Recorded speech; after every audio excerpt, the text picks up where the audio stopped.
Ava Carter's life had been anything but easy. Growing up in a small southern town, she faced challenges many wouldn't dream of. But Ava was a fighter, a woman of grace and grit who worked tirelessly to give her children the opportunities she never had.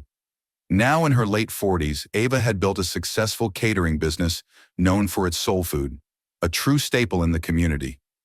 Despite her achievements, she still encountered moments that reminded her of the bias she'd fought against her entire life. One such moment unfolded on an otherwise ordinary day. Ava had just finished delivering an order for a local charity event. She was always trying to give back to the community.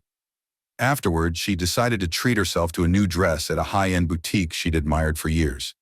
The store, known as Elysian Threads, catered to the wealthy residents of the city. But Ava believed she had every right to shop there, just as much as anyone else. Because at the end of the day, she was pretty wealthy herself. Dressed in a crisp white blouse and neatly pressed jeans, Ava walked into the boutique with confidence. She browsed the racks and found the perfect dress, a deep emerald gown that complemented her warm brown skin. She brought it to the counter, where a white manager named Meredith greeted her with a thin smile that barely hid her disapproval. It was one of those moments that you would usually see only in movies, but unfortunately for Ava, she was about to have that scene in real life. "Are you sure about this one?" Meredith asked, glancing at the price tag. "It's quite expensive." Ava's smile didn't waver. "I'm sure. I'll take it." "Don't worry, I have already seen the price tag before coming to the counter."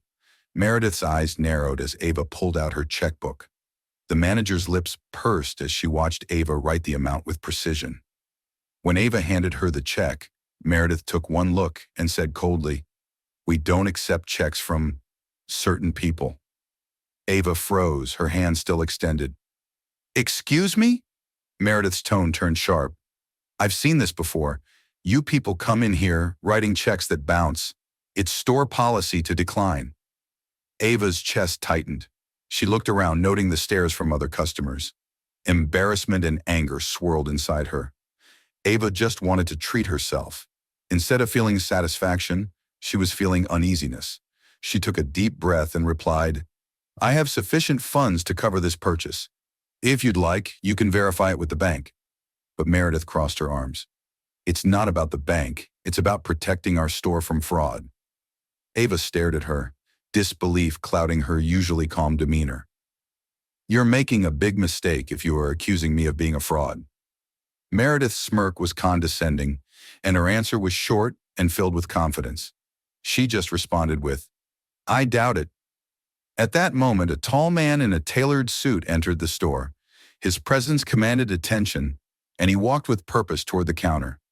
It was Ava's son, Jordan, a successful entrepreneur and philanthropist who'd made a name for himself in the city's real estate scene. Unbeknownst to Meredith, Jordan was also the building's owner, a fact that was about to turn her world upside down.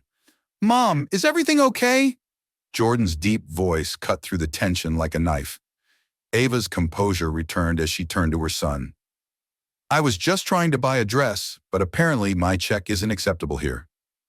Jordan's jaw tightened as he looked at Meredith. "Is that so?" Meredith, oblivious to who Jordan was, attempted to explain.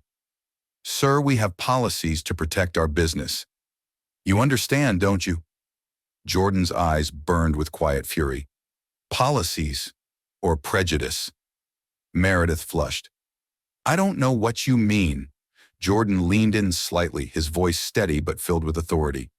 "Let me make it clear. My mother is one of the most hardworking, respectable people you'll ever meet. Refusing her check isn't just bad business.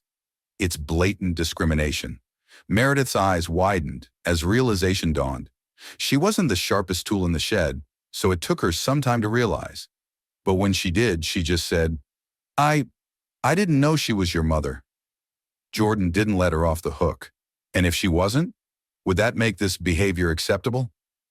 Meredith stammered, I was just following store policy." "Whose policy?" Jordan shot back. "Because it's certainly not mine. As of today, you're no longer employed here." Meredith's mouth opened and closed, but no words came out. The other customers whispered among themselves, some nodding in approval. Jordan turned to a nearby sales associate and said, Please process my mother's purchase and make sure she gets the VIP treatment from now on." The young associate nodded eagerly, ringing up the dress without hesitation. Ava's check was accepted without issue, and the transaction went through smoothly. As Ava turned to leave with her son, she looked back at Meredith, who stood frozen in place. "Next time," Ava said gently, "treat people with respect. You never know who they might be." As Ava and Jordan walked out of the store, the sunlight warmed their faces.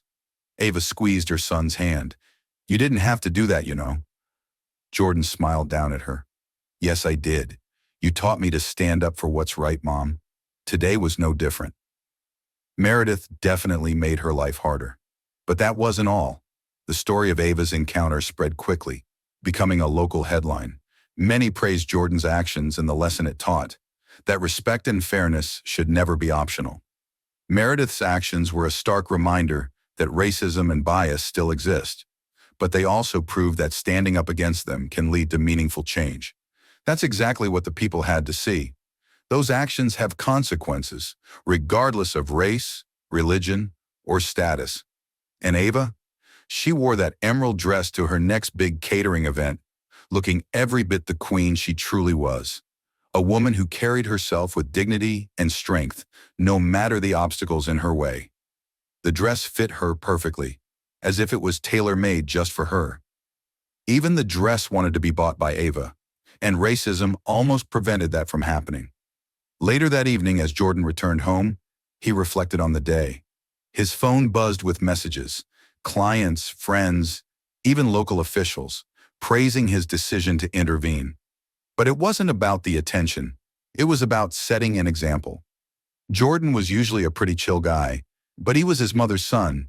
He was brought up to stand against racism and prejudice, to treat everyone equally and with respect, since he himself came from nothing, just like his mother, who made his journey a lot easier for him.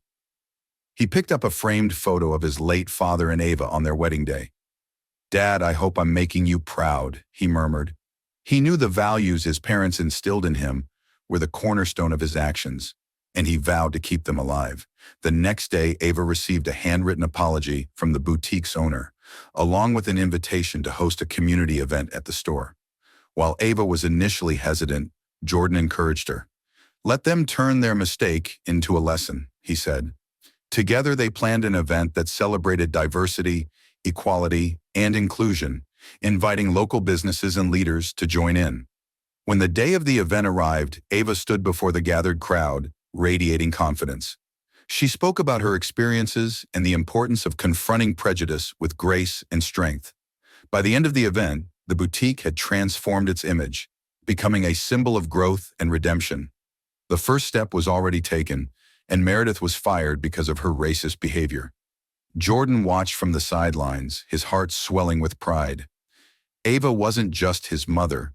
She was a beacon of hope for the entire community. And as she mingled with guests in that emerald dress, she proved that dignity and resilience would always triumph over ignorance and hate. Have you ever faced a moment where you had to stand up for someone else because of racism and prejudice? Let us know in the comments below.